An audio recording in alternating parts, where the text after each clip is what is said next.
యేసుక్రీస్తు ప్రభువారు క్రీస్తుని విశ్వసించిన వాళ్ళందరికీ చెప్పిన శ్రేష్టమైన మాట ఏంటంటే భయపడొద్దు. ఇది బైబిల్ గ్రంథంలో ఇంచుమించు 366 సార్లు చెప్పబడింది. ప్రభువుని ఎరిగిన తర్వాత మనం ఎందుకు భయపడొద్దు అంటే, కీర్తన 91 ప్రకారం మహోన్నతిని చాటు నివసించువాడు సర్వశక్తిని నీడను విశ్రమించువాడు. నీ ప్రక్కన 1000 మంది పడ్డా, నీ కుడి పక్కన 10,000 మంది కూలిన అపాయము నీ అద్దుకు రాదు. నీ పాదాలకు రాయి తగలకుండా దేవుని దూతలు నిన్ను కాపాడుకుంటారు.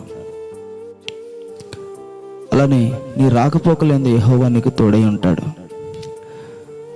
ఇలాంటి ఎన్నో విషయాలు, ఆయన దుడ్డుకర్ర దండము నిన్ను ఆదుకును. అలానే మరి క్రీస్తు యేసునందు భయాన్ని కలిగి ఉండటం ద్వారా ధైర్యం కలుగును. ఆశీర్వాదానికి వారసులుగా ఉండటానికి నువ్వు పిలువబడ్డావు. అంతేకాదు, పాపాన్ని జయించడానికి పరిశుద్ధాత్మ సహాయాన్ని కూడా దేవుడు మనకిస్తున్నాడు. అంటే నీ పాపాన్ని జయించడానికి పరిశుద్ధాత్మని ఇచ్చాడు, నిన్ను ఆశీర్వదించడానికి కావలసిన జ్ఞానాన్ని ఇచ్చాడు. నువ్వు భయం లేకుండా జీవించడానికి ఆయన రెక్కల చాటు నిన్ను భద్రపరుస్తాడు. కాబట్టి క్రీస్తుని ఎరిగిన ప్రియ దేవుని బిడ్డ, మరి ఏ విధమైన భయం అనేది నీ చెంతకు చేరనీయకుండా, ఏ విధమైన బెరుకు అనేది నీ చెంతకు చేరనీయకుండా యెహోవా యందు భయభక్తులు కలిగి ఉండుట బహుధైర్యము పుట్టించును గనుక, యెహోషువ గ్రంథంలో దేవుడు చెప్పినట్లు, ఏ మనుషుడు నీ ఎదుట నిలవలేక ఉండును. నేను మోషేకు తోడై ఉన్నట్లు నీకు నువ్వు తోడైండి.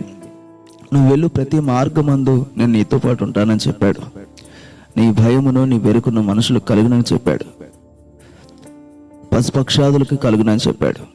కాబట్టి క్రీస్తుని ఎరిగిన నీవు ఇతరులకు భయపడాల్సిన పని లేదు, లోకానికి భయపడాల్సిన పని లేదు. మరణపు ముళ్ళు దేవుడు విడిచారు కాబట్టి మరణానికి భయపడాల్సిన పని లేదు. నువ్వు భూమి మీద రాజువే. భూమిని విడిచిపెట్టిన తర్వాత రాజుల రాజు ప్రభువుల ప్రభు అయిన యేసయ్య పక్కన కూర్చున్న రాజు అవుతావు. కాబట్టి ఒక ఉన్నతమైన భవిష్యత్తు ఏదైనా ఉందంటే అది యేసయ్యని నమ్మడమే. ఈ గొప్ప ఆశీర్వాదం, అదృష్టం దేవుడు మనకిచ్చినందుకు ప్రభుని మనం అందరం స్తుతించాలి. ఇది మనం గుర్తించి దేవుడిచ్చిన వాగ్దానాలన్నీ స్మరించుకుంటూ ధైర్యంతో నువ్వు ఈ భూమి మీద జీవిస్తున్న కాలంలో కష్టమైన, నష్టమైన, బాధ అయినా, ఇబ్బంది అయినా, ఏదైనా ప్రభు వైపు చూసి దేవుడు అనుగ్రహించే శ్రేష్టమైన ఆశీర్వాదాన్ని పొందాలని ప్రభు అయిన యేసుక్రీస్తు నామం పేరిట మీ అందరికీ మనవి చేస్తున్నాను. God bless you all.